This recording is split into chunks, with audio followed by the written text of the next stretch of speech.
അസ്സലാമലൈക്കും. ഇന്ന് നമുക്ക് ഒരു നൈറ്റി കട്ട് ചെയ്ത് ചുരിദാറാക്കി മാറ്റിയാലോ? ആദ്യം ഞാൻ നൈറ്റി ഒന്ന് കാണിച്ചു തരാം. ഓക്കെ, ഇതാണ് നമ്മുടെ നൈറ്റി, എലാസ്റ്റിക് നൈറ്റി ആണ് കേട്ടോ. അപ്പോൾ ഇത് വെട്ടിയിട്ട് നമുക്ക് ചുരിദാറാക്കി മാറ്റണം. അതെങ്ങനെയാണെന്ന് ഞാൻ കാണിച്ചു തരട്ടെ. ഇതുപോലത്തെ ചുരിദാറാണ് കേട്ടോ. അപ്പോൾ ഇതാണ് നമ്മൾ നൈറ്റി വെട്ടിയിട്ടുള്ള ചുരിദാറിൻ്റെ ലുക്ക്. ഓക്കെ, അടിപൊളി ചുരിദാറാണ്. ഇനി നിങ്ങൾക്ക് സ്ലീവ് ഹാഫ് സ്ലീവ് അല്ല 3/4 വേണമെങ്കിൽ കുറച്ച് ജോയിൻറ്റ് വെച്ച് കൊടുത്താൽ മതി. നമുക്കതും റെഡിയാക്കി എടുക്കാൻ പറ്റും കേട്ടോ. അപ്പോൾ വീഡിയോ ഇഷ്ടമായാൽ ഒന്ന് ലൈക്ക് ചെയ്തേക്കണേ. അതുപോലെ തന്നെ സബ്സ്ക്രൈബ് ചെയ്യാതെയാണ് കണ്ടതെങ്കിൽ ഒന്ന് സബ്സ്ക്രൈബ് ചെയ്യാൻ കൂടെ ചെയ്യാം കേട്ടോ. നിങ്ങളുടെ അഭിപ്രായങ്ങൾ കമൻറ്റ് ബോക്സിൽ എഴുതുക. ഓക്കെ, അപ്പോൾ നൈറ്റി നമ്മളിവിടെ വിടർത്തിയിട്ടിട്ടുണ്ട്. ചുളിവൊന്നും ഇല്ലാണ്ട് നേരെ ഇടുക കേട്ടോ. എന്നിട്ട് ഇതിൽ നിന്ന് ചുരിദാറിന് എത്ര ലെങ്ത്ത് വേണമെന്ന് അടിയിൽ നിന്ന് നമ്മൾ അളന്ന് നോക്കണം. അപ്പോൾ ഇത് അടി ഭാഗത്തു നിന്ന് നമുക്ക് ഒന്ന് അളന്ന് നോക്കാം, എത്ര ഇഞ്ച് ലെങ്ത്ത് ഉണ്ട് എന്നൊക്കെ കറക്റ്റായിട്ട് നോക്കുക കേട്ടോ. അപ്പോൾ കഴുത്ത് കണ്ടോ, എലാസ്റ്റിക് മോഡലാണ് ചെയ്തത്. ഇത് മുമ്പ് നിങ്ങൾ കണ്ടിട്ടുണ്ടാവും, ഞാൻ ഇതിൻ്റെ വീഡിയോ ഇട്ടിട്ടുണ്ട് കേട്ടോ. ഈ നൈറ്റി ചെയ്യുന്നതിൻ്റെ വീഡിയോ ഞാൻ ഇട്ടിട്ടുണ്ട്. ഈ ഭാഗത്തു നിന്ന് കട്ട് ചെയ്ത് ഇങ്ങ് എടുക്കുക. എന്നിട്ട് കൈ അത് തന്നെ എടുക്കണം. എന്നിട്ട് ഇവിടെ വേണമെങ്കിൽ ഇതുമായി ജോയിൻ ചെയ്ത് കൊടുക്കാം. അപ്പോൾ ഈ നൈറ്റി വെട്ടിയിട്ട് നമ്മൾ ചുരിദാറാക്കാൻ പോവാണ്. അപ്പോൾ കട്ട് ചെയ്യണേ എങ്ങനെയാണെന്നൊക്കെ കാണിച്ചു തരാം. ഈ എലാസ്റ്റിക് ഉണ്ടല്ലോ, എലാസ്റ്റിക്കിൻ്റെ താഴ്ഭാഗത്ത് വെച്ചിട്ട് ഇങ്ങനെ കട്ട് ചെയ്തെടുക്കുക കേട്ടോ. അപ്പോൾ എലാസ്റ്റിക് നൈറ്റി ആയതുകൊണ്ടാണ് ഇത്രയും നമുക്ക് വേസ്റ്റ് പോണത്, മുകളിൽ നിന്ന് ഇത്രയും വേസ്റ്റ് പോണത്. അഥവാ നിങ്ങൾക്ക് നല്ല ഒതുങ്ങിയ നെക്കുള്ള നൈറ്റിയൊക്കെ ആണെങ്കിൽ അത് ചുരിദാറിന് ആ നെക്ക് തന്നെ കൊടുത്തിട്ട് നമുക്ക് ചെയ്തെടുക്കാം. അപ്പോൾ എലാസ്റ്റിക്കിൻ്റെ താഴ്ഭാഗം നോക്കിയിട്ട് ഞാനൊന്ന് മാർക്ക് ചെയ്തിട്ടുണ്ട്. ആ ഭാഗത്ത് നമുക്കിങ്ങനെ കട്ട് ചെയ്തെടുക്കാം കേട്ടോ. അപ്പോൾ നിങ്ങൾ കണ്ടിട്ടുണ്ടോ ഈ നൈറ്റി? കണ്ടിട്ടുണ്ടെങ്കിൽ പെട്ടെന്ന് തന്നെ കമൻറ്റ് ചെയ്തേക്കാം കേട്ടോ. അപ്പോൾ കൈ നമുക്കത് തന്നെ എടുക്കണം, അത് മാറ്റി വെക്കാം. ഇനി നമ്മൾ എന്താ ചെയ്യേണ്ടത് വെച്ചിട്ടുണ്ടെങ്കിൽ ഇതിനൊന്ന് തേച്ചെടുക്കുക. എന്ന് വെച്ചിട്ടുണ്ടെങ്കിൽ ഇവിടെ ഇങ്ങനെ ചുളുക്കൊക്കെ വീണിട്ടുണ്ടല്ലോ. അപ്പോൾ തേച്ച് കഴിഞ്ഞ് തിരിച്ച് മടക്കിയിട്ടിട്ട് ഞാൻ കാണിച്ചു തരാം കേട്ടോ. ഇപ്പോൾ നല്ലോണം തേച്ചൊക്കെ കൊണ്ടുവന്നിട്ടുണ്ട്. തിരിച്ച് മടക്കിയിട്ടേക്കാണ്. എന്താ വെച്ചിട്ടുണ്ടെങ്കിൽ ഇപ്പോൾ നല്ല വശം അകത്തായിട്ടാണ് കിടക്കുന്നത്. എപ്പോഴും നമ്മൾ തുണിയിൽ മാർക്ക് ചെയ്യുമ്പോൾ ഇതുപോലെ തന്നെ മാർക്ക് ചെയ്യണം കേട്ടോ. ഇനി നമുക്ക് നമ്മുടെ ഷോൾഡർ എത്രയാണെന്ന് വെച്ചാൽ അത് മാർക്ക് ചെയ്യുക. അതായത് ഷോൾഡർ എന്ന് പറയുമ്പോഴേ നമ്മൾ ഇപ്പോൾ 15 ഇഞ്ചാണ് ഷോൾഡർ എങ്കിൽ നമ്മൾ എന്താ ചെയ്യേണ്ടത്, അതിൽ നിന്ന് 1/2 ഇഞ്ച് മൈനസ് ചെയ്യണം. അപ്പോൾ 7.5 കിട്ടുമല്ലോ. 7.5 നിന്ന് 1/2 ഇഞ്ച് മൈനസ് ചെയ്തിട്ട് നമുക്ക് അവിടെ മാർക്ക് ചെയ്യണം കേട്ടോ. അപ്പോൾ നമ്മുടെ ഷോൾഡർ എത്രയാണോ അതിൽ നിന്ന് 1/2 ഇഞ്ച് മൈനസ് ചെയ്യണം. കൈക്കുഴി എത്രയാണോ ഷോൾഡറിൻ്റെ പകുതി എന്ന് വെച്ചാൽ അത് തന്നെ കറക്റ്റ്. അതായത് നമ്മളിപ്പോൾ മാർക്ക് ചെയ്തതല്ല, ഷോൾഡറിൻ്റെ പകുതി എത്രയാണോ അത് തന്നെ നമുക്ക് കൈക്കുഴി കൊടുക്കണം കേട്ടോ. ഇനി ചെസ്റ്റ് അളവ് നമ്മുടെ എത്രയാണെന്ന് വെച്ചിട്ടുണ്ടെങ്കിൽ അതിൻ്റെ കൂടെ 4 ഇഞ്ച് ആഡ് ചെയ്ത് 4 വെച്ച് ഡിവൈഡ് ചെയ്തിട്ടാണ് നമ്മളിവിടെ മാർക്ക് ചെയ്യണത്. ഇപ്പം നമുക്ക് ചെസ്റ്റ് അളവ് 40 ആണെങ്കിൽ 4 ഇഞ്ച് ആഡ് ചെയ്യുമ്പോൾ 44 കിട്ടും. അതിന് 4 വെച്ച് ഡിവൈഡ് ചെയ്യുമ്പോൾ നമുക്ക് 11 കിട്ടും. അങ്ങനെയാണ് കേട്ടോ നമ്മൾ മാർക്ക് ചെയ്യേണ്ടത്. അതുപോലെ തന്നെ ഹാഫ് ലെങ്ത്ത് നമുക്ക് ഹാഫ് ലെങ്ത് എത്രയാണെന്ന് ബോഡിയിൽ നിന്ന് മെഷർ ചെയ്യുക. അതിൻ്റെ കൂടെ 1/2 ഇഞ്ച് ആഡ് ചെയ്തിട്ട് ഇവിടെ മാർക്ക് ചെയ്യാം. ഇങ്ങനെ നീളത്തിൽ മാർക്ക് ചെയ്യാം. ഒന്നില്ലെങ്കിൽ നമുക്ക് സൈസ് ബേസ് ആണെങ്കിൽ ഈ ചെസ്റ്റ് അളവിനേക്കാളും 1/2 ഇഞ്ച് കുറച്ചിട്ട് കൊടുത്താൽ മതി. അല്ലെങ്കിൽ വേസ്റ്റിൻ്റെ അളവ് എടുത്തിട്ടാണ് നമ്മൾ ചെയ്യണമെങ്കിൽ വേസ്റ്റ് അളവിൻ്റെ കൂടെ 3 ഇഞ്ച് ആഡ് ചെയ്യാം. ഇപ്പം നമുക്കൊരു 27 ഇഞ്ചാണ് അല്ലെങ്കിൽ 37 ഇഞ്ചാണ് വേസ്റ്റ് അളവ് കിട്ടിയെന്ന് നോക്കാം. ആ വേസ്റ്റ് അളവിൻ്റെ കൂടെ നമ്മൾ 3 ഇഞ്ച് ആഡ് ചെയ്യാം. അപ്പോൾ 37ൻ്റെ കൂടെ 3 ഇഞ്ച് ആഡ് ചെയ്യുമ്പോൾ 40 കിട്ടൂലേ. ഈ 40നെ നമ്മൾ 4 ഡിവൈഡ് ചെയ്യുക. അപ്പോൾ 10 ഇഞ്ചാണ് നമുക്ക് ഷേപ്പ് കൊടുക്കേണ്ടത് കേട്ടോ. ഇനി അടുത്ത നമുക്ക് എന്താ വേണ്ടത്, സ്ലിറ്റ് എത്ര ഇഞ്ചാണോ അതിൻ്റെ കൂടെ 1/2 ഇഞ്ച് കൂട്ടി കൊടുക്കുക. അതായത് നമുക്ക് എത്ര ബോഡിയിൽ മെഷർ ചെയ്യുമ്പോൾ എത്രയാണോ കിട്ടണം അതിൻ്റെ കൂടെ 1/2 ഇഞ്ച് കൂട്ടി കൊടുക്കുക. പിന്നെ ഹിപ്പിൻ്റെ റൗണ്ട് അളവ് എടുക്കുക. അതിൻ്റെ കൂടെ 2 ആഡ് ചെയ്യുക, 4 വെച്ച് ഡിവൈഡ് ചെയ്യുക. എന്നിട്ട് ഇങ്ങനെ മാർക്ക് ചെയ്യുക. 1 ഇഞ്ച് തയ്യൽ തുമ്പ് കൊടുക്കുക. മുകളിലൊക്കെ നമ്മൾ 1.5 ഇഞ്ച് വീതമാണ് തയ്യൽ തുമ്പ് കൊടുക്കുന്നത്. സ്ലിറ്റിൻ്റെ അവിടെ മാത്രം 1 ഇഞ്ച് തയ്യൽ തുമ്പ് കൊടുത്താൽ മതി കേട്ടോ. എന്നിട്ട് തയ്യൽ തുമ്പ് അടക്കം എത്ര കിട്ടിയിട്ടുണ്ടോ അതിനേക്കാളും 1 ഇഞ്ച് കൂടുതലായിട്ട് താഴ്ഭാഗത്ത് മാർക്ക് ചെയ്യുക കേട്ടോ. ഇത്രേ ഉള്ളൂ കാര്യം കേട്ടോ. സിമ്പിളാണ്, പക്ഷേ ശ്രദ്ധിച്ച് ചെയ്യണം. ആംഹോളിൻ്റെ ആ ഭാഗത്ത് 2 ഇഞ്ച് മാർക്ക് ചെയ്ത് ഒരു പോയിൻ്റ് ഇട്ടിട്ടുണ്ട്. ഇനി കൈക്കുഴി ഇതുപോലെ കുഴിച്ച് വെട്ടുക. അപ്പോൾ മനസ്സിലായല്ലോ. ചെസ്റ്റ് അളവ് +4 ഡിവൈഡഡ് ബൈ 4, വേസ്റ്റ് അളവ് +3 ഡിവൈഡഡ് ബൈ 4, അതുപോലെ തന്നെ ഹിപ്പ് അളവ് +2 ഡിവൈഡഡ് ബൈ 4. ഇങ്ങനെയാണ് നമ്മുടെ ചെസ്റ്റിൻ്റെ, അതായത് ബോഡി പാർട്ടിൻ്റെ കാൽക്കുലേഷൻ. ഓക്കെ, ഇനി ഇവിടെ കിട്ടിയതിനേക്കാളും 1 ഇഞ്ച് കൂടുതലായിട്ട് താഴത്ത് നമ്മൾ മാർക്ക് ചെയ്തിട്ടുണ്ട്. അതിലേക്ക് ഇതുപോലെ കണക്ട് ചെയ്ത് കൊടുക്കുക കേട്ടോ. അപ്പോൾ നമ്മൾ ഈ ഫോർമുല കാണാതെ പഠിച്ചാൽ തന്നെ ഉണ്ടല്ലോ നമുക്ക് ഒരുപാട് ഉപകാരങ്ങളുണ്ട്. എന്ത് ഡ്രസ്സ് തയ്ക്കുമ്പോഴും 6 അളവെടുത്ത് വേണമെങ്കിലും നമുക്ക് തയ്ക്കാൻ പറ്റും കേട്ടോ. അപ്പോൾ നമ്മുടെ ക്ലാസ്സിൽ ഇതൊക്കെ പഠിപ്പിച്ചു കൊടുക്കണ്ടേ കേട്ടോ. ക്ലാസ്സിൽ ചേരാൻ താല്പര്യമുള്ളവർ നമ്പർ ഇതാ സ്ക്രീനിൽ കണ്ടില്ലേ, ഈ നമ്പറിൽ എന്നെ ഒന്ന് കോൾ ചെയ്യുക കേട്ടോ. അപ്പോൾ ബേസിക് ക്ലാസ് ഇനി അടുത്ത മാസം 1-ാം തീയതിയാണ് കേട്ടോ സ്റ്റാർട്ട് ചെയ്യണത്. ബേസിക് ക്ലാസ്സിൽ ചേരണം എന്നുണ്ടെങ്കിൽ കമൻറ്റ് ബോക്സ് ഒന്ന് ചെക്ക് ചെയ്ത് നോക്കിയേക്കാം. അപ്പോൾ കമൻറ്റ് ബോക്സിൽ ഞാൻ ക്ലാസ്സിൽ പഠിപ്പിക്കുന്ന ഐറ്റംസിൻ്റെ ലിസ്റ്റൊക്കെ വെച്ചേക്കാം കേട്ടോ. അപ്പോൾ നിങ്ങളതൊന്ന് ചെക്ക് ചെയ്ത് നോക്കിയിട്ട് ക്ലാസ്സിൽ ചേരാൻ താല്പര്യമുണ്ടെങ്കിൽ ഈ കാണുന്ന നമ്പറിൽ എന്നെ വിളിക്കുക. ഓക്കെ, വെറും 1000 രൂപക്കാണ് അത് മുഴുവൻ ഞാൻ പഠിപ്പിച്ച് തരുന്നത്. ക്ലാസ്സിൽ ചേരാൻ താല്പര്യമുള്ളവർ തീർച്ചയായിട്ടും കോൾ ചെയ്യുക മറന്നുകൊണ്ടാട്ടോ. നമ്പർ നോട്ട് ചെയ്തോളൂ. അപ്പോൾ അതാ നമ്മുടെ ഫ്രണ്ടും ബാക്കും നമ്മൾ സെപ്പറേറ്റ് ചെയ്ത് എടുക്കുകയാണ്. കണ്ടോ, ഈ നൈറ്റി ഞാനധികം യൂസ് ചെയ്തിട്ടില്ല കേട്ടോ. എന്താ വെച്ചിട്ടുണ്ടെങ്കിൽ നമ്മൾ ഫ്രണ്ടിലും ബാക്കിലും എലാസ്റ്റിക് വെക്കാനായിട്ട് നന്നായിട്ട് വെട്ടി ഇറക്കിയായിരുന്നു. ഫ്രണ്ട് കുഴപ്പമില്ല, പക്ഷെ ബാക്കൊക്കെ അത്ര ഇറങ്ങുമ്പോഴുണ്ടല്ലോ നമ്മുടെ ഒന്നാമത്തെ ഫ്ലാറ്റോ ആണ്, പിന്നെ പിള്ളേരുണ്ടല്ലോ നമ്മുടെ കൂടെ, വലിയ കുട്ടികളല്ലേ. അപ്പോൾ നമ്മൾ അത്രയും വൾഗറായിട്ടുള്ള ഡ്രസ്സ് അത് നല്ലതല്ലല്ലോ. അതുകൊണ്ട് തന്നെ ഞാൻ അത് ഇടാണ്ട് മാറ്റി വെച്ചിരുന്നതാണ് കേട്ടോ. അപ്പോൾ ഇങ്ങനെ ചുരിദാറിൻ്റെ ടോപ്പായിട്ടുണ്ടെങ്കിൽ ബോട്ടത്തിൻ്റെ കൂടെ ഇടാമല്ലോ. അപ്പോൾ ഫ്രണ്ട് പോർഷനിൽ ഞാനൊന്ന് ഫ്രണ്ട് കൈക്കുഴി കുഴിച്ച് വിട്ടാണ് കേട്ടോ. അപ്പോൾ നമ്മൾ ഡ്രസ്സിങ്ങിലാണെങ്കിലും വീട്ടിൽ മക്കൾ മാത്രമേ ഉള്ളൂ എങ്കിലും വൃത്തിയായിട്ട് ഡ്രസ്സ് ചെയ്യണമല്ലോ. അതുകൊണ്ടാണ് ഈ നൈറ്റി യൂസ് ചെയ്യാണ്ട് മാറ്റി വെച്ചത്. എലാസ്റ്റിക് ഇട്ട് വേണമെന്ന് പറഞ്ഞപ്പോൾ ഞാൻ കാണിച്ചു തന്നേ ഉള്ളൂ. അപ്പോൾ ഇനിയിപ്പോൾ ചുരിദാറായിട്ടാണെങ്കിലും ഒരു ബോട്ടത്തിൻ്റെ കൂടെ എനിക്കിത് വീട്ടിലിടാമല്ലോ. അപ്പോൾ അത് ചെയ്യുമ്പോൾ നിങ്ങളെ കൂടെ കാണിച്ചു തരണമെന്ന് മാത്രം കേട്ടോ.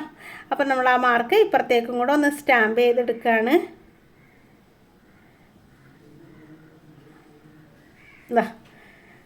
ഇനി അതൊന്ന് മാർക്ക് ചെയ്ത് ഇതാക്കിയെടുക്കാം കേട്ടോ.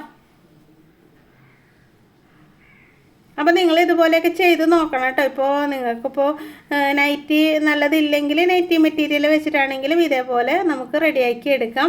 നല്ല ചുരിദാറൊക്കെ തയ്ച്ചെടുക്കാം കേട്ടോ. ഞാൻ മുമ്പൊക്കെ ഷോപ്പിലൊക്കെ പോകുമ്പോൾ ഇടാനായിട്ട് ഇതുപോലുള്ള നൈറ്റി മെറ്റീരിയലൊക്കെ വാങ്ങിച്ചിട്ട് എന്ന് വെച്ചിട്ടുണ്ടെങ്കിൽ നമുക്ക് ചൂടൊന്നും എടുക്കൂലല്ലോ.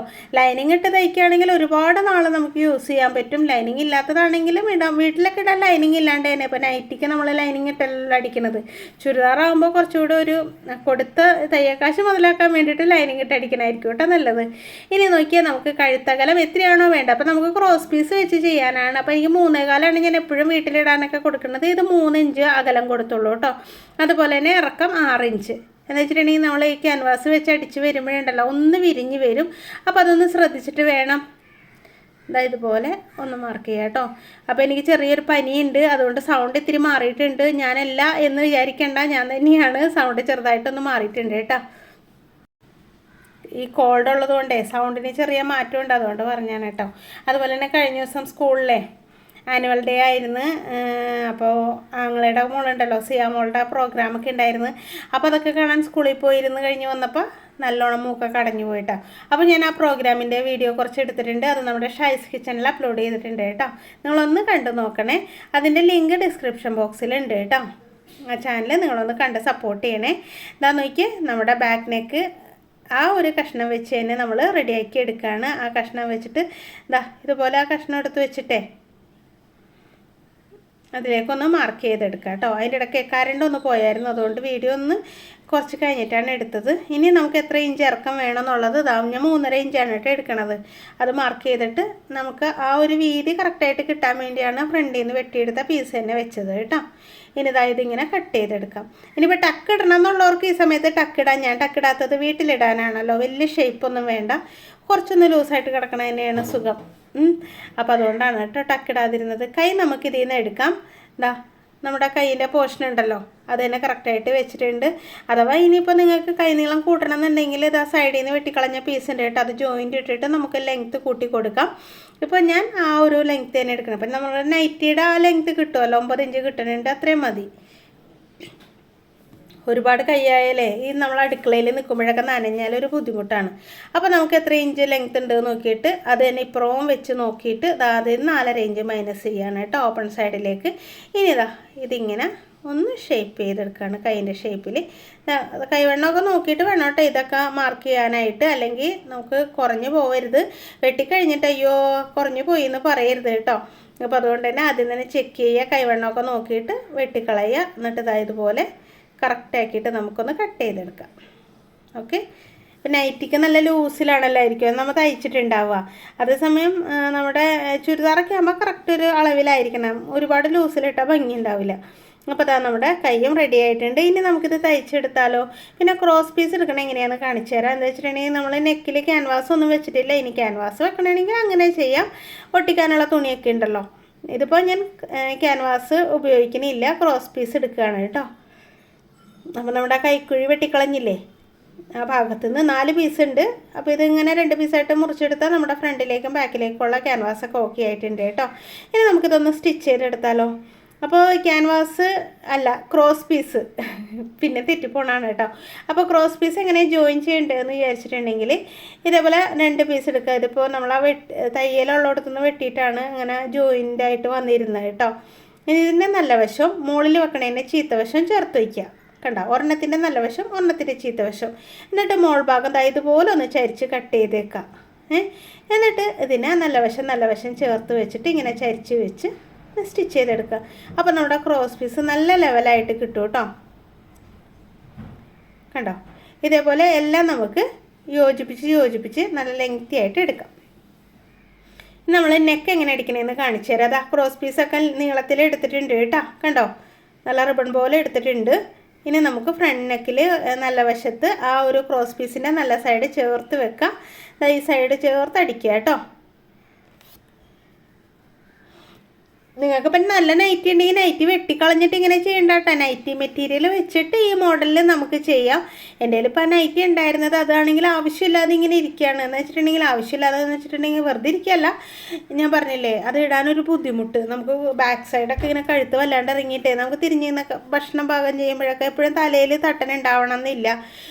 വീട്ടിൽ തന്നെ വേറെ ആരും ഇല്ലല്ലോ. അപ്പോൾ അതൊരു ബുദ്ധിമുട്ടായിട്ട് ഞാൻ ഈ നൈറ്റ് മാറ്റിയിട്ടേക്കായിരുന്നു. പക്ഷേ എനിക്ക് ഭയങ്കര ഇഷ്ടമാണ് ഈ കളറ്. അപ്പം ഞാനിങ്ങനെ ആലോചിക്കുമായിരുന്നു, ഒന്നില്ലെങ്കിൽ സിയാമോൾക്ക് എന്തെങ്കിലും തയ്ക്കാം, അല്ലെങ്കിൽ എനിക്ക് തന്നെ എന്തെങ്കിലും റെഡിയാക്കി എടുക്കാം. അപ്പോൾ ഞാൻ ഓർത്ത് ഒരു ചുരിദാറിൻ്റെ ടോപ്പ് അടിച്ചെടുത്തിട്ടുണ്ടെങ്കിൽ വീട്ടിലിടാമല്ലോ. കൈനീളം കിട്ടുകയാണെങ്കിൽ നമുക്ക് ഷോപ്പിലിടാട്ടെ. ഇതിപ്പോൾ കൈനീളം കിട്ടാത്തതുകൊണ്ട് ഞാനിങ്ങനെ നീളം കുറഞ്ഞ കൈയിൻ്റെ അങ്ങനെ ഷോപ്പിലിട്ടുകൊണ്ട് പോകാറില്ല. പക്ഷെ വീട്ടിലിടാനും ഈ സംഭവം നല്ലതാണ് കേട്ടോ. അപ്പോൾ ക്രോസ് പീസ് നമ്മുടെ തുണിയിൽ നമ്മൾ കഴുത്തിൽ പിടിപ്പിച്ചിട്ടുണ്ട്. ഇനി ജസ്റ്റ് ഒന്ന് മടക്കിയിട്ട്, മുഴുവനായിട്ട് മടക്കിയിട്ടില്ല, ജസ്റ്റ് ഒന്ന് മടക്കിയിട്ട് അകത്തേക്ക് വെച്ചിട്ട് ആ ക്രോസ് പീസിലൂടെ തന്നെ അടിച്ചെടുക്കുകയാണ് കേട്ടോ. കണ്ടോ, അപ്പോൾ അകത്ത് ചെറുതായിട്ടൊന്ന് കട്ട് ചെയ്തിട്ടിട്ടാണ് നമ്മളിത് മടക്കി അടിക്കുന്നത് കേട്ടോ. അല്ലെങ്കിൽ പിന്നെ കറക്റ്റ് ആ വളവ് നമുക്ക് കിട്ടാൻ ബുദ്ധിമുട്ടായിരിക്കും. പിന്നെ ക്യാൻവാസ് വെച്ച് അടിക്കണം എന്നുള്ളവർക്ക് അങ്ങനെ ചെയ്യാം. ഞാനിതിപ്പോൾ ഇടാനല്ലേ എന്ന് കരുതിയിട്ടാണ് ഇങ്ങനെ ചെയ്തത് കേട്ടോ. ക്യാൻവാസ് വെച്ച് അടിക്കണേ ഇതിനേക്കാൾ ഈസിയാണ്, എളുപ്പമാണ്. പിന്നെ എന്താണ്, ഹെമ്മിങ് ചെയ്യേണ്ടി വരും. ഇതാകുമ്പോൾ ഹെമ്മിങ് ചെയ്യണ്ടല്ലോ, നമുക്ക് സ്റ്റിച്ച് ചെയ്തെടുക്കാം. എനിക്ക് ഹെമ്മിങ് ചെയ്യണത് ഭയങ്കര മടിയാണ് കേട്ടോ. അത് എല്ലാ തയ്യൽക്കാർക്കും അങ്ങനെയായിരിക്കും. നിങ്ങൾക്ക് അങ്ങനെയാണോ? നിങ്ങൾ തയ്യലറിയാവുന്നവർക്ക് കൈവച്ച് തുന്നിയെടുക്കണത് ഭയങ്കര മടിയാണ്. പണ്ടുണ്ടല്ലോ, എൻ്റെ വീട്ടിൽ ആയിരുന്ന സമയത്ത് ഞാനും അനിയത്തിയും കൂടെ, ഞാൻ തയ്ക്കും, അവളും കൂടെ കൂടിയിട്ടാണ് ഞങ്ങൾ തയ്ക്കണേ കേട്ടോ. കൈത്തുന്നലൊക്കെ അവളെ ഏൽപ്പിക്കും. എനിക്കാണെങ്കിൽ ലോക മടിയാണ് ഈ കൈത്തുന്നൽ ചെയ്തുകൊണ്ടിരിക്കാനായിട്ട്. അതുപോലെ തന്നെ അഴിക്കുക. അന്നൊക്കെ തയ്യൽ പഠിച്ചു വരുന്ന സമയമാണല്ലോ, എന്ത് തയ്ച്ചാലും ഒന്നഴിക്കണം. അപ്പം ഞാൻ തയ്ക്കും, അവൾ അഴിക്കും. ഞാൻ പിന്നെയും തയ്ച്ചു കൊടുക്കും, അവൾ പിന്നെ അഴിക്കും. അത് ശരിയായിട്ടുണ്ടാവില്ല. അങ്ങനെ തയ്ച്ചു അഴിച്ചും തന്നെയാണ് കേട്ടോ തയ്യൽ പഠിച്ചത്. കുറേ അഴിച്ചിട്ടുണ്ട്. തകത്തേക്ക് മടക്കിയിട്ട് ഒന്ന് അടിക്കുകയാണ് കേട്ടോ. അപ്പോൾ ഉമ്മച്ചി പണ്ട് പറയേ, നമുക്ക് തയ്യക്കടക്ക് പേരിടുമ്പോഴേ ഇങ്ങനെ പേരിടുക, തയ്ക്കും അഴിക്കും ഇട്ട് നോക്കും. എന്താണെന്ന് വെച്ചിട്ടുണ്ടെങ്കിൽ കസ്റ്റമറുടെ ആണെങ്കിലും ഉണ്ടല്ലോ, കൈയൊക്കെ നമുക്ക് അങ്ങനെ കറക്റ്റായിട്ട് അളവെടുക്കാനൊന്നും അറിയാണ്ടേ.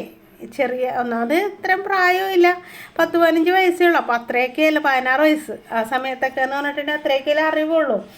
അപ്പോൾ നമ്മുടെ അളവിലാണ് എല്ലാം തയ്ക്കുക. പക്ഷേ എന്തോ അവർക്കൊക്കെ കറക്റ്റായി വരാറുണ്ട് കേട്ടോ. എനിക്ക് അറിഞ്ഞൂടെ എന്തുകൊണ്ടാണെന്ന്. കൈയൊക്കെ ഉണ്ടല്ലോ, തയ്ച്ചിട്ട് നമ്മുടെ കയ്യിലേക്ക് കയറ്റി നോക്കും. ഓക്കെ ആണ് എന്നാൽ അളവൊക്കെ എടുത്തിട്ടാണ് ചെയ്യണത്. എന്നാലും എന്തോ അങ്ങനെയൊക്കെയാണ് ചെയ്തുകൊണ്ടിരുന്നത്. ഇപ്പോഴാണ് നമ്മുടെ അളവും കാൽക്കുലേഷനൊക്കെ കറക്റ്റായിട്ട് വരണേ കേട്ടോ. പണ്ട് കാലങ്ങളിലൊക്കെ ഈ പറഞ്ഞ പോലെയൊക്കെ തന്നെയാണ് ഞാൻ ചെയ്തുകൊണ്ടിരുന്നത്. ഇത് ബാക്ക് സൈഡിൽ നമ്മൾ ക്രോസ് പീസൊക്കെ വെച്ചിട്ടുണ്ട്. ഇനി പൊതിഞ്ഞടിക്കണം എങ്ങനെയാണെന്ന് കാണിച്ചു തരാം കേട്ടോ. അപ്പോൾ ടക്ക് ഇടണമെന്നുണ്ടെങ്കിൽ നിങ്ങൾക്ക് ഈ സമയത്ത് ടക്ക് ഇടാം. ഞാൻ ഇപ്പോൾ വീട്ടിലിടുന്ന ഡ്രസ്സായതുകൊണ്ട് ടക്ക് ഇടണില്ല കേട്ടോ. കറക്റ്റായിട്ട് ഇങ്ങനെ വെച്ചിട്ട് ഒന്ന് പൊതിഞ്ഞ് ഇങ്ങനെ അടിച്ചെടുക്കുക. അതായത് ഫ്രണ്ടിലത്തെ നമ്മൾ പതിച്ചടിച്ചല്ലോ, ബാക്കിലെ നെക്കിൻ്റെ ക്യാൻവാസ് അല്ല ക്രോസ് പീസ് ഫ്രണ്ടിലെ നെക്കിലേക്ക് ഇങ്ങനെ പൊതിഞ്ഞടിച്ച് അടിച്ചാൽ മതി കേട്ടോ. എന്നിട്ട് ഇതുപോലെ നിവർത്തിയെടുക്കുമ്പോൾ ഇങ്ങനെ വരും. എന്നിട്ട് ബാക്കിൽ വേണമെങ്കിൽ ഹെമ്മിങ് ചെയ്യാം, അല്ലെങ്കിൽ നമ്മളെപ്പോലെ മടിച്ചുകൾ ചെയ്യണ പോലെ ഇതുപോലെ സ്റ്റിച്ച് ചെയ്തെടുക്കാം. എൻ്റെ മിക്ക ചുരിദാറിന് ഇങ്ങനെ സ്റ്റിച്ച് ചെയ്ത് വെച്ചൊക്കെ ആയിരിക്കും. നല്ല ചുരിദാറൊക്കെ ഉണ്ടല്ലോ, കൂടിയ ചുരിദാർ പുറത്തിടുന്നതൊക്കെ, അതിനൊക്കെ ഞാൻ ഹെമ്മിങ് ചെയ്തെടുക്കും കേട്ടോ. അല്ലാത്തതിനൊക്കെ ചെയ്യണ പണി ഇതാണ്, ഇങ്ങനെ സ്റ്റിച്ച് ചെയ്ത് വെക്കും. അപ്പോൾ എളുപ്പമുണ്ടല്ലോ. ലോക ഉടായ്പാണ്, സകല ഉടായ്പും ഞാൻ ചെയ്യാറുണ്ട് കേട്ടോ. എൻ്റെതിലാണ് കൂടുതലും പരീക്ഷണങ്ങളൊക്കെ ചെയ്യാറുള്ളത്. അപ്പോൾ അതാ കഴുത്തൊക്കെ അടിച്ചെടുത്തിട്ടുണ്ട്. ഇനി നമുക്ക് സൈഡ് കൂട്ടി കൊടുക്കാം. അപ്പോൾ നമ്മളിവിടെ മാർക്ക് ചെയ്തേക്കണതിലൂടെ അടിച്ചാൽ മതി കേട്ടോ. അപ്പോൾ ഒപ്പം വെക്കുമ്പോൾ സൈഡ് ചേർത്ത് വെക്കാന്ന് വെച്ചിട്ടുണ്ടെങ്കിൽ അവിടെ ടക്ക് ഇട്ടിട്ടുണ്ടെങ്കിൽ ഇത്തിരി വീതി കുറവൊക്കെ ഉണ്ടാവും. അത് അഡ്ജസ്റ്റ് ചെയ്യാൻ നിൽക്കരുത്. കറക്റ്റായിട്ട് സൈഡ് ഒപ്പം വെച്ചിട്ട് തന്നെ ഇങ്ങനെ സ്റ്റിച്ച് ചെയ്തെടുക്കുക കേട്ടോ. അപ്പോൾ നമ്മൾ സ്റ്റിച്ചിങ് മാർക്ക് ചെയ്തിട്ടുണ്ടല്ലോ, സ്റ്റിച്ചിങ് ഇതിലേ വരണം എന്നുള്ളത്. ഈ ചോക്കുമ്പോൾ ചില തുണിയിൽ ചോക്ക് കൊണ്ട് വരച്ച് കഴിഞ്ഞിട്ടുണ്ടെങ്കിൽ മെഷീനിൽ കൂടെ ഓടാൻ ഇച്ചിരി ബുദ്ധിമുട്ടാണ് കേട്ടോ. അതേസമയം ചിലത് തുണിയിൽ കുഴപ്പമുണ്ടാവില്ല, കറക്റ്റായിട്ട് കിട്ടും. അപ്പോൾ അത് ആ സ്ലിറ്റ് വരെ നമ്മൾ അടിച്ചിട്ടുണ്ട്. ഇനി അപ്പുറത്തെ സൈഡ് ഇതുപോലെ അടിക്കുക. സ്ലിറ്റ് ഇതുപോലെ ചെറുതായിട്ട് ആദ്യം ഒരു 1/2 ഇഞ്ച് മടക്കി, പിന്നെ ഒരു 1/2 ഇഞ്ച് മടക്കുക. ഇതിൻ്റെ അടിഭാഗം മടക്കി അടിക്കാനില്ല കേട്ടോ. എന്ന് വെച്ചിട്ടുണ്ടെങ്കിൽ നൈറ്റിയുടെ അടിഭാഗം മടക്കി അടിച്ചിട്ടുണ്ടല്ലോ, അപ്പോൾ അതുകൊണ്ട് തന്നെ അത് അഴിച്ചില്ല. ആ ഒരു മടക്ക് തന്നെ നമ്മളവിടെ നിർത്തിയേക്കാണ് കേട്ടോ. ഇനിങ്ങനെ സൈഡിൽ കൂടെ അടിച്ചെടുക്കുക. അപ്പോൾ സ്ലിറ്റ് അടിക്കുമ്പോൾ പിരിഞ്ഞു പോകാതെ നോക്കണം കേട്ടോ. മിക്കവർക്കുള്ള പ്രശ്നമാണ് സ്ലിറ്റ് അടിക്കുമ്പോൾ പിരിഞ്ഞിരിക്കുക എന്നുള്ളത്. അത് കറക്റ്റായിട്ട് ഇതുപോലെ സ്റ്റിച്ച് ചെയ്ത് എടുത്താൽ മതി, പിരിഞ്ഞൊന്നും പോകരുത് കേട്ടോ. അതുപോലെ തന്നെ സ്ലിറ്റിൻ്റെ ഭാഗം ഉണ്ടല്ലോ, അതായത് ആ ഒരു ജോയിൻറ്റ് പോർഷൻ എത്തുമ്പോൾ എങ്ങനെ തിരിക്കേണ്ടതെന്ന് കറക്റ്റായിട്ട് ഞാൻ പറഞ്ഞുതരാം. അതൊക്കെ നോക്കി ചെയ്യണം കേട്ടോ. ഇതുപോലെ വന്നിട്ട് ഇങ്ങോട്ട് കുത്തി നിർത്തി തിരിഞ്ഞു പോവാം. അപ്പോൾ ഇതുപോലെ ആവശ്യമില്ലാണ്ട് ചിലപ്പോൾ ഉണ്ടല്ലോ, നമ്മൾ നൈറ്റിയൊക്കെ വാങ്ങിക്കും. നൈറ്റി നല്ല ഭംഗിയുള്ള നൈറ്റിയൊക്കെ ആയിരിക്കും. എന്നിട്ട് നമ്മൾ ഒരു പ്രാവശ്യം ഇട്ടിട്ട് കഴിയുമ്പോൾ ചിലപ്പോൾ അത് ചുരുങ്ങിപ്പോവും. എന്നിട്ട് ഇടാൻ പറ്റാത്ത അവസ്ഥ വരും. അപ്പം നമുക്ക് ഇപ്പോൾ ചുരിദാർ തയ്ക്കാൻ പറ്റുമെങ്കിൽ നമ്മുടെ അളവിൽ തയ്ക്കാൻ. ഇപ്പം നല്ലോണം ചെറുതായി പോയിട്ടുണ്ടെങ്കിൽ നമ്മുടെ കുട്ടികളുടെ അളവിൽ ഇതേപോലെയൊക്കെ ചുരിദാറൊക്കെ തയ്ച്ചെടുക്കാം കേട്ടോ. അപ്പം നമുക്ക് അങ്ങനെ പഴയതായി അല്ലെങ്കിൽ 1 പ്രാവശ്യം 2 പ്രാവശ്യമൊക്കെ ഇട്ടിട്ടൊന്നും കളയരുത്. അപ്പോൾ അതാ ഇനി അടുത്തത് നമ്മൾ എന്താ ചെയ്യാൻ പോണത്, കൈയാണ്. കൈ നമുക്ക് അടിഭാഗം മടക്കിയടിക്കാനൊന്നുമില്ല കൈയിൻ്റെ. എന്താ വെച്ചിട്ടുണ്ടെങ്കിൽ കയ്യേ നമുക്കവിടെ തേരാണല്ലോ, അപ്പോൾ അതുകൊണ്ട് തന്നെ മടക്കി അടിക്കേണ്ടത് ഈ സൈഡ് ഒപ്പം വെച്ചിട്ട് നമുക്ക് ജസ്റ്റ് നമ്മുടെ കൈക്കുഴി ഉണ്ടല്ലോ, അതായത് ചുരിദാറിൻ്റെ കൈക്കുഴി, അതെടുത്ത് കറക്റ്റായിട്ട് ഒന്ന് ചെക്ക് ചെയ്യുക. കറക്റ്റ് പൊസിഷനിൽ തന്നെ നമുക്ക് സ്റ്റിച്ച് ചെയ്യണം കേട്ടോ. അപ്പോൾ ഇങ്ങനെ വെച്ച് നോക്കുക നമ്മുടെ ആം ഹോൾ. അപ്പോൾ ഇങ്ങനെ ഒന്ന് വെച്ച് നോക്കണതിന് മുമ്പ് നമ്മൾ ആം ഹോൾ അളവ് എടുത്തിട്ടുണ്ടെങ്കിൽ അളവ് കറക്റ്റാണോ എന്ന് നോക്കിയേക്കാം. അതിന് ശേഷം ആ പോയിന്റിലേക്ക് ഇതുപോലെ അടിച്ചു കൊടുക്കാം. അപ്പം ഞാൻ കൈക്കുഴി വെട്ടാൻ മറന്നേക്കാണ് കേട്ടോ, ഫ്രണ്ട് കൈക്കുഴി. അപ്പോൾ ഇത് അടിച്ചതിന് ശേഷമാണ് ഫ്രണ്ട് കൈക്കുഴി കട്ട് ചെയ്യണത്. അത് ഞാൻ കാണിച്ചു തരാം. അഥവാ നിങ്ങൾ മറന്നു പോയിട്ടുണ്ടെങ്കിലും ഇതേപോലെ കട്ട് ചെയ്താൽ മതി കേട്ടോ. 2 കൈ നമുക്ക് ഒരേപോലെ അടിക്കാം. എന്നിട്ട് ഇങ്ങനെ അടുക്കി വെച്ചിട്ട് ഒരെണ്ണം മുകളിൽ നിന്ന് മാറ്റുക, അതുപോലെ തന്നെ ഒരെണ്ണം അടിയിൽ നിന്ന് മാറ്റുക. അപ്പോൾ വെക്കുമ്പോൾ രണ്ടും ഇപ്പോൾ നല്ല വശം അകത്താക്കിയിട്ട് മടക്കി വെച്ചേക്കല്ലേ. എന്നിട്ട് ഈ നടുവിലുള്ള 2 എണ്ണം ഒരുമിച്ച് പിടിച്ചിട്ട് ഇതുപോലെ കൈക്കുഴി കുഴിച്ച് വെട്ടിയാൽ മതി കേട്ടോ. ഒരു കൈൻ്റെ അകത്തും ഒരു കൈൻ്റെ പുറത്തൊന്നും ആയി പോകരുത്. അത് വെട്ടുമ്പോൾ പ്രത്യേകം ശ്രദ്ധിക്കണം. ഇങ്ങനെ വെച്ചിട്ട് വെട്ടുകയാണെങ്കിൽ നീറ്റായിട്ട് വരും കേട്ടോ, കറക്റ്റായിട്ട് വരും. അപ്പോൾ നമുക്കത് ചെയ്ത് കഴിഞ്ഞിട്ടുണ്ട്. ഇനി അടുത്ത് നമ്മൾ ചെയ്യേണ്ടത് ഈ കൈയിനെ എടുത്ത് ആ ഫ്രണ്ട് കൈക്കുഴി കുഴിച്ച് വെട്ടിയത് ഫ്രണ്ട് സൈഡിൽ തന്നെ വരുന്ന വിധത്തിൽ കറക്റ്റായിട്ട് വെച്ചിട്ട് നമ്മുടെ ബോഡി പാർട്ടിലേക്ക് വെച്ച് റൗണ്ടിൽ സ്റ്റിച്ച് ചെയ്തെടുക്കുക.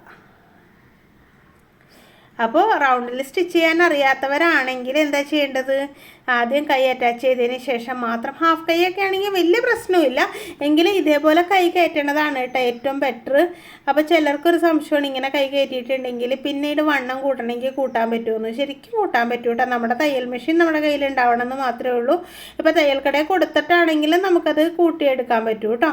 അപ്പോൾ അതാ ഇങ്ങനെ അടിച്ചാലാണ് കൈ നല്ല നീറ്റായിട്ട് വരിക. അപ്പോൾ അതാ നോക്കി നമുക്ക് റൗണ്ടിൽ സ്റ്റിച്ച് ചെയ്തെടുക്കാം കേട്ടോ. അപ്പോൾ ഞാൻ ഈ കയ്യും കൂടെ കയറ്റിയിട്ടേ ഫുള്ളായിട്ടുള്ള ലുക്ക് കാണിച്ചു തരാം കേട്ടോ. നിങ്ങൾ ഫസ്റ്റ് കണ്ടില്ലേ, അടിപൊളിയായിട്ടുണ്ട് കേട്ടോ. എനിക്ക് ഭയങ്കര ഇഷ്ടമായി. എന്ന് വെച്ചിട്ടുണ്ടെങ്കിൽ നമുക്ക് ഒരു സംഭവം റീയൂസ് ചെയ്യാൻ പറ്റണത് ഭയങ്കര ഇഷ്ടമായിട്ട് എനിക്ക് ഭയങ്കര സന്തോഷമാണ്. അതാ നമ്മുടെ കുർത്തി തയ്ച്ച് കഴിഞ്ഞിട്ടുണ്ട്, ചുരിദാർ ടോപ്പ്. കുർത്തി എന്നല്ല, ചുരിദാർ ടോപ്പ് നല്ല ഭംഗിയായിട്ടുണ്ട് കേട്ടോ. അപ്പോൾ നിങ്ങളും ഇതുപോലെയൊക്കെ തയ്ച്ചെടുക്കുക. അതുപോലെ തന്നെ ചാനൽ സബ്സ്ക്രൈബ് ചെയ്തിട്ടില്ലെങ്കിൽ ഒന്ന് സബ്സ്ക്രൈബ് ചെയ്ത് സപ്പോർട്ട് ചെയ്യുക കേട്ടോ. സബ്സ്ക്രൈബ് ചെയ്യുമ്പോൾ തൊട്ടടുത്ത ബെല്ലൈക്കണും ഓളെന്ന ഓപ്ഷനും ഒക്കെ ഒന്ന് എനേബിൾ ചെയ്ത് വയ്ക്കണേ. അപ്പോൾ ഞാനിടുന്ന ഓരോ വീഡിയോസിൻ്റെ നോട്ടിഫിക്കേഷനും നിങ്ങളുടെ ഫോണിൽ കിട്ടും കേട്ടോ. അതുപോലെ തന്നെ നിങ്ങളുടെ അഭിപ്രായങ്ങൾ കമൻറ്റ് ബോക്സിൽ എഴുതുക കേട്ടോ. അപ്പോൾ ഇത്രയൊക്കെ ഉള്ളൂ ഇന്നത്തെ വീഡിയോ ഇഷ്ടമായാൽ ലൈക്ക് ചെയ്യാനും ഷെയർ ചെയ്യാനൊന്നും മറന്നു പോകരുത്. മാക്സിമം സപ്പോർട്ട് ചെയ്യണം കേട്ടോ. Thank you.